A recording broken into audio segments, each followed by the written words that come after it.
Hi, and welcome to Portage County Matters. You have probably already noticed that I am not Patty Dreyer, Portage County Executive. I'm Jami Gebert. I'm the Executive Administrative Assistant for the office, and I'm hosting Portage County Matters this month because Patty is at home recovering from shoulder surgery. Even though you haven't seen me in front of the screen before or heard my voice over the radio, I have joined Executive Dreyer for all previously 78 episodes of Portage County Matters. I've just been off the screen a little bit, cueing the guests and Patty as to the timing of the show. We wish Patty the best in her recovery, but I have confidence that she'll be pleased with our show today. We have a great guest and a really interesting topic. Our guest today will be the Honorable Judge Thomas Flugaur, and he will be talking about Portage County's new adult drug treatment court. But as usual, we want to start with a couple news notes before we introduce our guests. The first of the two news notes that I want to share with you is that Executive Dreyer will be presenting her 2018 budget on Tuesday, October 3rd, 2017 at 5 p.m. in the County Board Chambers, which is located on the second floor of the City-County building or in the Portage County Courthouse. If you are unable to attend that night, but you would like to hear the address, it will be filmed by our community media station, and it will be available through the county's website, the city's website, and can also be heard on the city's radio station, WSNP 105.9 FM. Immediately following the presentation on October 3rd, the budget will be available online off the county's website. If you go to the county's website and search under departments, it will be located under the Finance Department page. If you don't have access to online resources, a paper copy of the entire budget is available for viewing either at the county clerk's office on the first floor of the county city building or in the finance department on the second floor of the annex. And that's during regular business hours, Monday through Friday, 7:30 a.m. to 4:30 p.m. After the October 3rd presentation, then the budget moves to the county board. And either a county board committee or a county board supervisor can make any amendment to the budget. Formal amendments to the budget are due to the finance department by October 18th. All of those amendments will be considered at the October 23rd Finance Committee meeting. On October 23rd, at that Finance Committee meeting, they can either decide to accept, reject, or take no action on the formal budget amendments that have been provided to them. Whatever their recommendation, all of those items and all of the amendments will be included in the county board packet for their annual meeting and budget adoption on November 1st. Which is a Wednesday, which is unusual for county because we usually meet on a Tuesday, but this year the annual budget meeting and adoption will be Wednesday, November 1st at 5 p.m., again in county board chambers. Also that night, any county board supervisor could make an amendment to the budget from the floor. That meeting will start that evening, though, with a formal public hearing where anyone from the public is welcome to join us and speak on any item in the budget or any amendment that's being made. Both Patty and I encourage you to contact our office if you'd like to know more about the budget process or if you have questions as we go along with the 2018 budget. The second news note that I want to share with you today is a brief update about the county-wide drinking water quality sampling project. Executive Dreyer and Jen McNelly, our water resource specialists, have shared with you on Portage County Matters, actually in our April show, about a comprehensive water quality sampling that's being done in the county this year. This was an initiative that Executive Dreyer had put into the budget last year. And that 229 randomly sampled wells were being tested through this summer. And I just wanted to provide a brief update that 201 samples have been collected and 189 have now been analyzed. We will certainly share the results of this in a comprehensive report that will be released this fall. We will certainly bring it back here to Portage County Matters, but in addition to that, Executive Dreyer and Jen McNelly, along with other county staff, will be sharing the results throughout the county at a variety of public meetings. So please be on the lookout for the dates and times of those meetings. I'm sure they'll be shared here on the show, but also on the county's website and in a media release. So thank you. And now I would like to introduce our guest, the Honorable Judge Thomas Flugaur, to share more about the new Adult Drug Treatment Court, sometimes called Drug Court. Welcome, Judge. Thanks for inviting me, Jamie. Yes, good to have you. So first, can you tell us a little bit about what Drug Court is and how it works? Well, Adult Drug Treatment Court it's different from traditional court in many, many respects. And first, I guess and foremost, there's a team approach.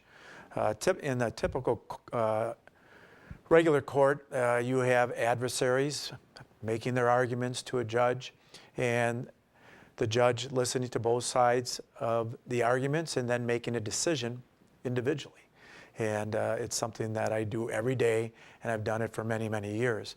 A treatment court has a team.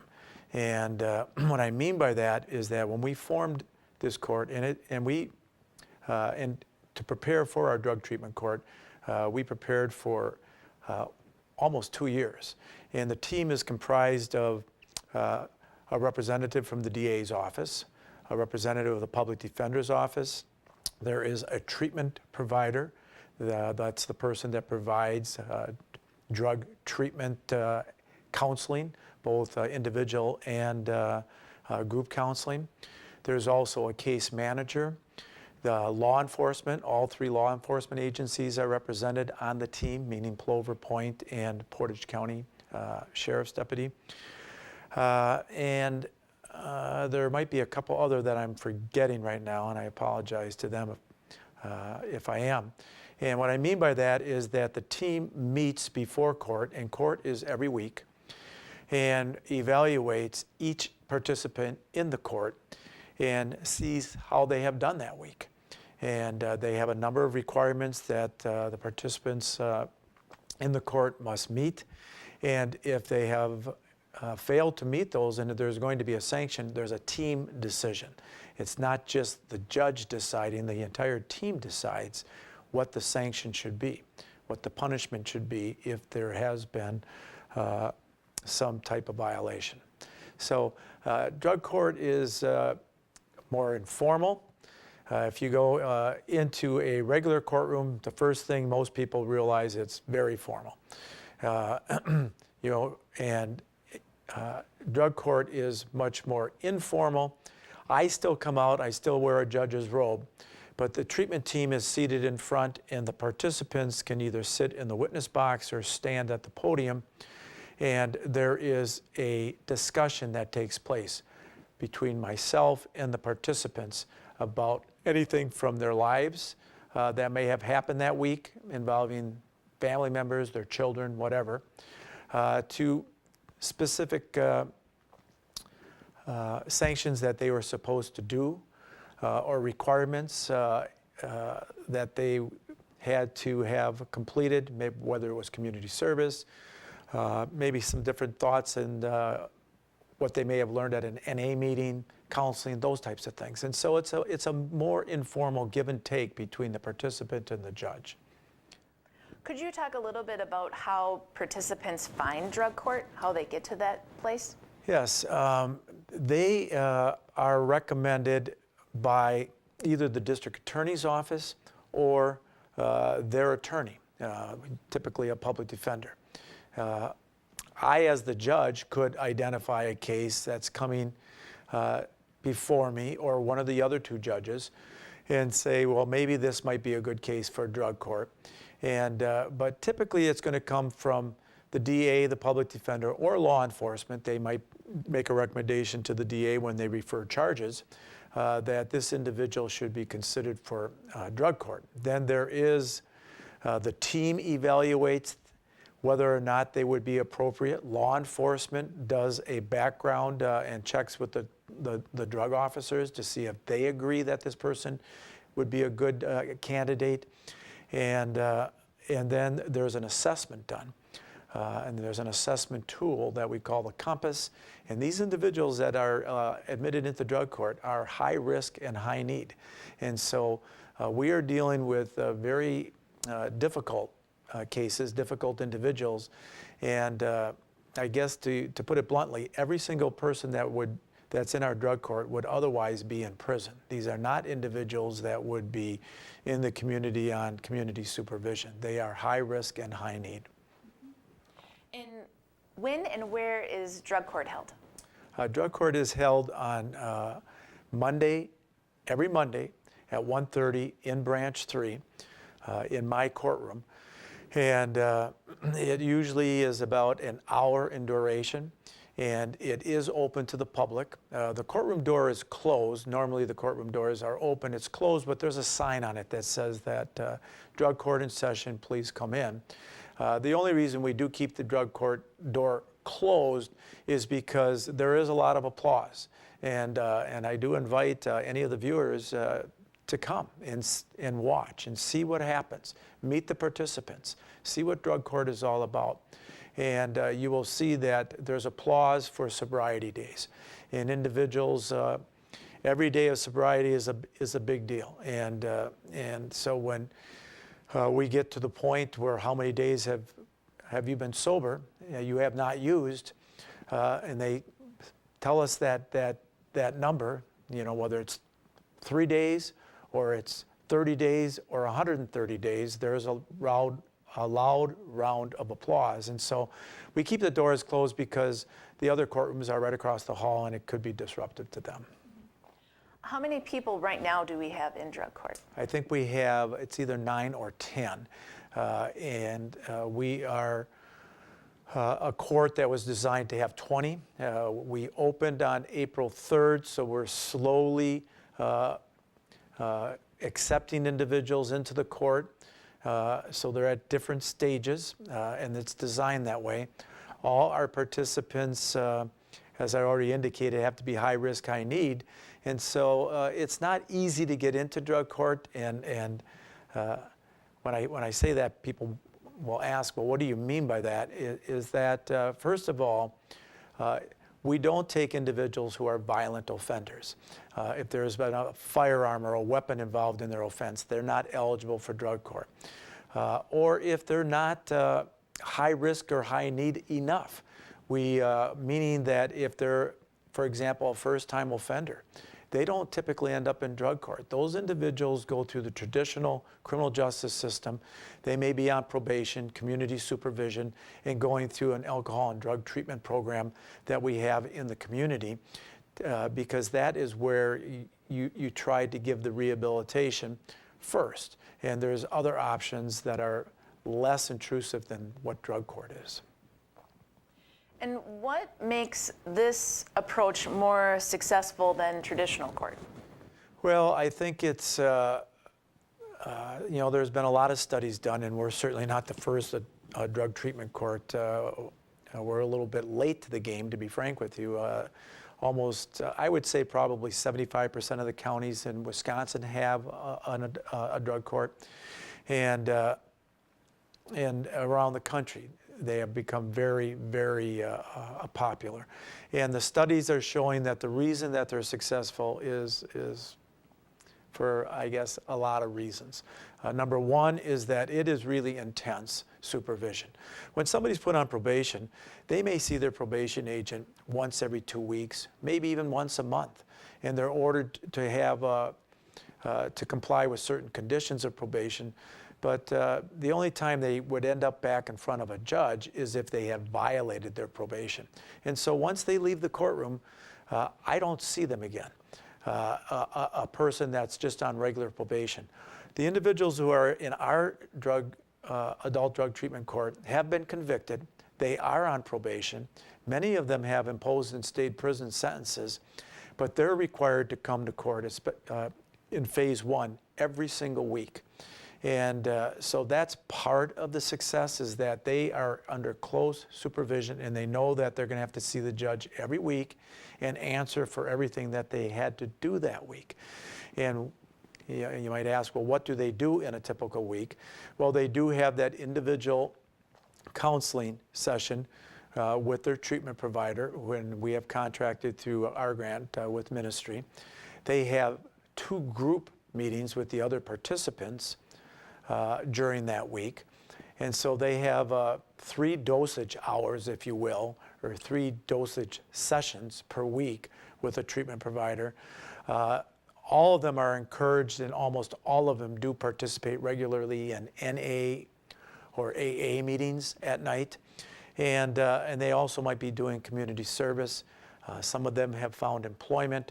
So they're kept very busy, and they are under the supervision of a case manager, and they are also randomly given UAs, urinalysis of their urine, test of their urine, to make sure that they are in compliance, that they have not used a drug. And those are random. They don't know when they're coming. They're 2 or 3 times a week.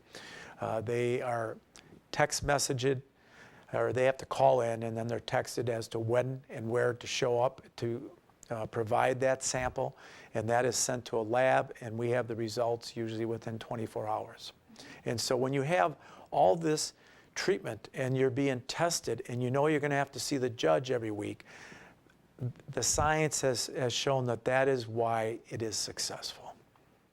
And I've been to drug court and viewed the session on a Monday afternoon, and the either a deputy or a police officer could randomly stop by their house too, and just make sure that they are doing what they said they would be doing, or where they said they were going to be for that week. And that's another part of that supervision, and thank you for reminding me of that. That's exactly true, is that law enforcement officers who are on regular duty or on the road can stop. That's part of the contract. When a person wants to be in drug court, they have to sign a contract. And one of the things that they sign on to is that law enforcement can stop at their house at any time, knock on the door, come in, do a walk around, talk with them, make sure they're not seeing any drug paraphernalia, any drugs or alcohol in the home, and just see how they're doing. And then they provide a report immediately after.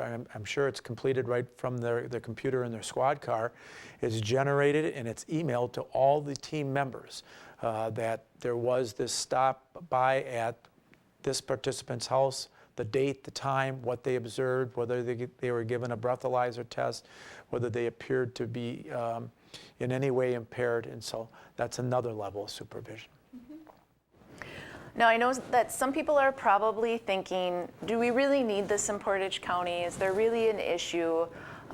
Can you address why we need it here in Portage County and the importance of it? Sure. I'm sure there's people in the audience that it's touched their lives. They know what I'm talking about. They have a family member or a friend whose child, or somebody they know who's an adult. When I say child, I guess I'm speaking as an older adult, and I shouldn't call them children, 18 to 25-year-olds. But it might be an older adult who has a child that's in their 20s or 30s, and people in our drug court are in their 20s, 30s, 40s, and they have children themselves. And there is an opiate epidemic that is going on. It is heroin and methamphetamines are way more prevalent in our community and in all the rural communities in Wisconsin and around this country than people would realize. It used to be something that was in the large cities, in the inner cities, but there are individuals, for example, I've had cases in my court where a college student passed away who was addicted to heroin. And the person who delivered him the heroin ended up getting convicted and was sent to prison. And this college student, it was not only him, it was all his roommates as well were using heroin. And so it's more prevalent than I think some general members of the public would think. For those of you just joining us, it's Portage County Matters. Again, I'm Jami Gebert, not Portage County Executive Patty Dreyer, and that's because Patty is out recovering from some shoulder surgery. And the Judge Flugaur is with us today, and we are talking about the Adult Drug Treatment Court, sometimes referred to as drug court here in the county. And drug court is still fairly new to us here in Portage County, but what successes have we seen so far? Well, I guess the first success that you see is individuals' sobriety.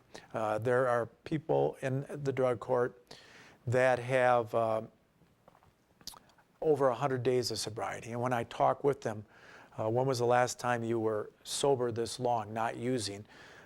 They'll tell me it's been years since it's been that. And so we have individuals who've had long periods of sobriety. And what does that mean for them? It means, first of all, that they are thinking clearly, and they can make better decisions in their lives. But what else does it mean? What does it mean for their family? Almost every one of these participants in by court, if not all of them, have children. And they are mothers and they are fathers. And their children do not live with them at this time. Their children have been taken away by courts, placed with relatives, maybe placed in foster care, or they're living with the other parent. And all of these participants now, because of their sobriety, have regained a relationship with their children. Sometimes these children are as small as 3 years old.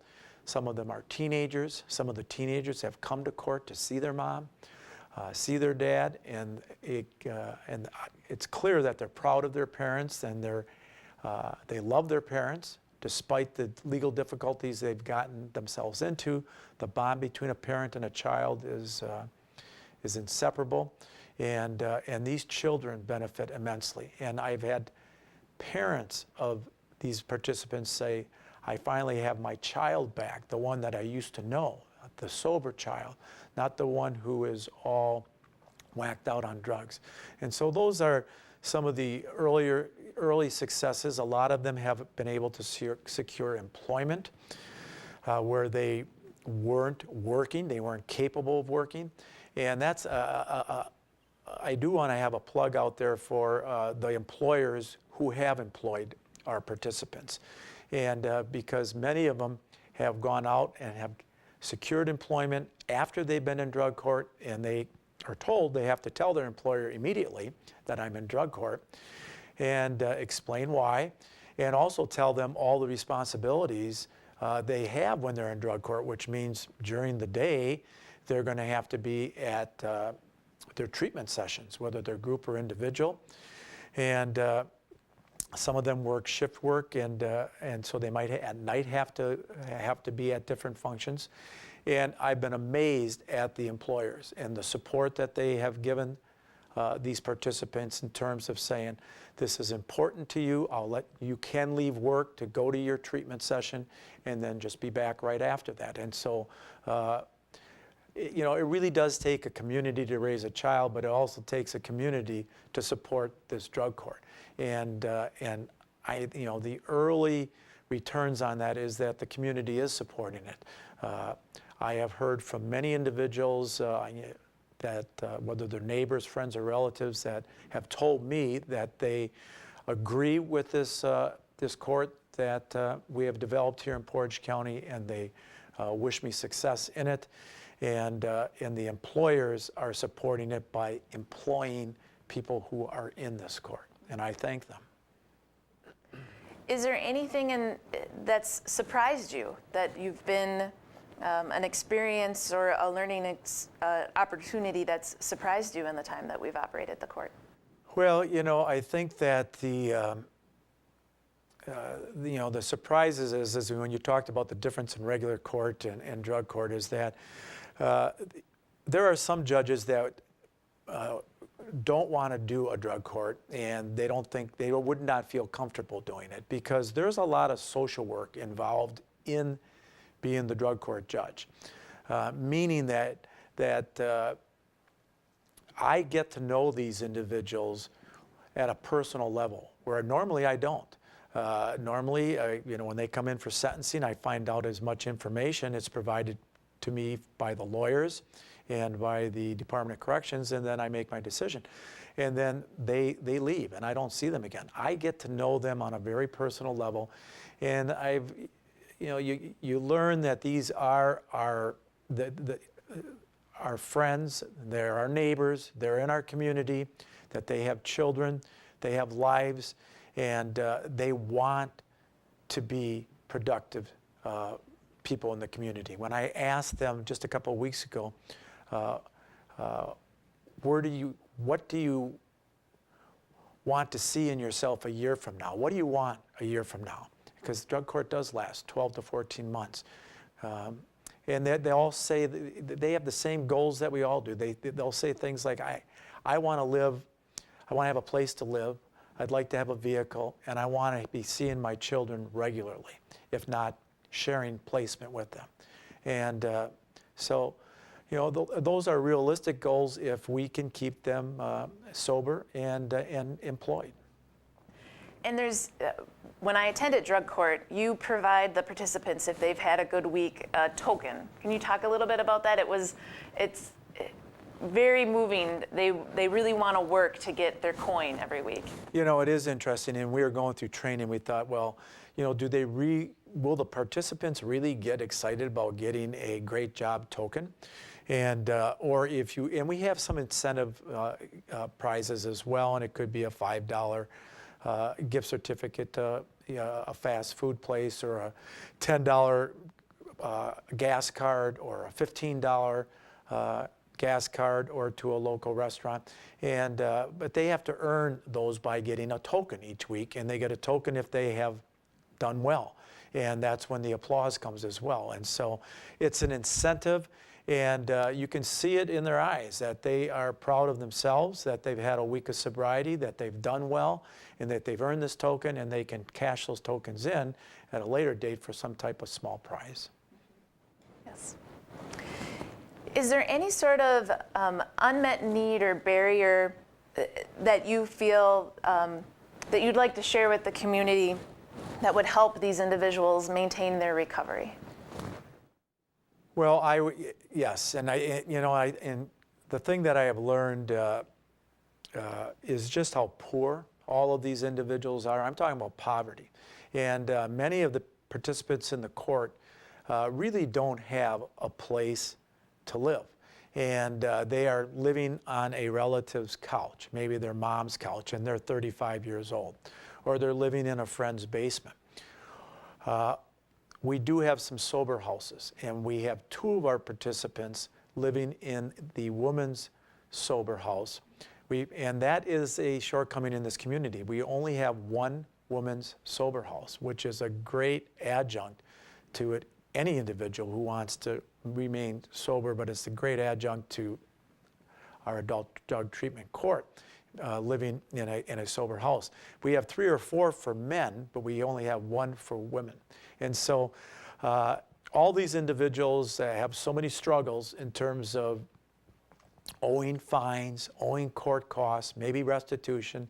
They owe bills to the jail because they do get billed for being in jail.